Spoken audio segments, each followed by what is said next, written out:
السلام عليكم ورحمة الله وبركاته كلنت وعنا ونكسن دمان أصحابتي ku xiran channelkeena Studio Space ku soo dhawaada mar kale iyo muuqaal cusub waa aniga walaalkii Nuur halkaad naga daawanaysan waa channelkeena Studio Space maanta waa Friday ama Jimco saa u taqaanaan Jimcahana channelka waxaa soo gelinaa taxani ah Kurlis Usmaan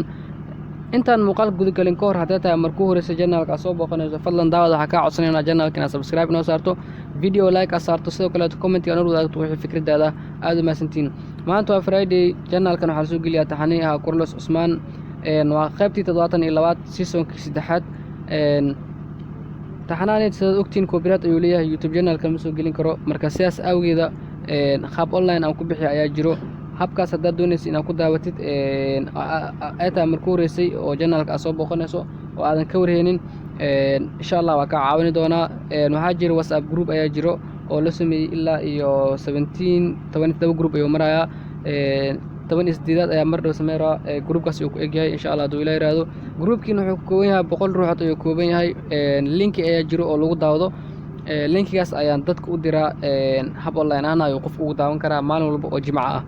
marka haddii aad doonaysid inaad ka mid noqoto asxaabta City of Jimco walba ee taxanaha City daawado WhatsApp numberkayga shaashada ayuu ku qoran yahay +25470 mid ka bilaabana waaye sidoo kale to linkiga hoose dhanka commentiga soo dhigi doonana ayaan ku soo hoos qori doonaa numberka telephone numberkayga WhatsApp numberka WhatsApp numberkaas dad qaar waxaa jira call igu dhawaayo numberkaas WhatsAppka waxa uu sameeyay dadka inaan ku caawiyo marka please ilfahma sidoo kale waxaa jira dad asxaabo fara badan oo codsanayo Bebros ay u soo farbatay taxanaha City waa haya uu yaala ilaa 8 qaybood 9 qaybood taxanaas insha Allah asin waxaan rajayn doonaa Telegram-ka inaan ka bilaabo ama hab online ah sida hadda midkan oo kale lagu daawado asina loo daawan doono maalin walba Khamiis ah kan Jimcaan ka dhigana Usmaan Bebrosna Khamiis aan ka dhigana sidoo kale abaabul season 2 ayaan bilaaban doono taxanaas waxaan soo gelin doonaa dhanka Telegram-ka soo gelin doonaa wixii faahfaahinna gaal aan soo sheegi doonaa insha Allah duu ilaa yiraahdo muuqaalkeena maanta ma doonaa inuu sii fogaado halkaan ay ku ekaan doonaa insha Allah duu ilaa yiraahdo channelka sidoo kale taxanooyin hadda ka bilaabay sida arkaysaan olol jecel iyo taxana kale oo yaraado saddex kumi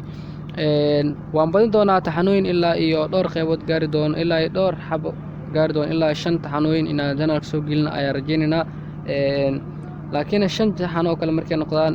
timeka ayaa saad u yaraan doono balse insha Allah way ayaan raadin doonaa aan ku farbad doono insha Allah duu ilaa yiraahdo muuqaalkan maanta ma doonaa inuu dheeraado intaas uu ku egyahay daawada haddii channelkan ay ku tahay markuu hore soo booqanayso ugu cusub yahay fadlan channelka subscribe inoo saar video like saar sidoo kale comment inoo ku fikradaada dadweynaha fikradooda waa fikradeena mar walba waxaan jecelnahay dadweynaha inaan caawino aad u maasantiin intii muuqaalka xiga aan kulmeeno waxaan leeyahay assalaamu calaykum waraxmatullaahi wabarakaatuh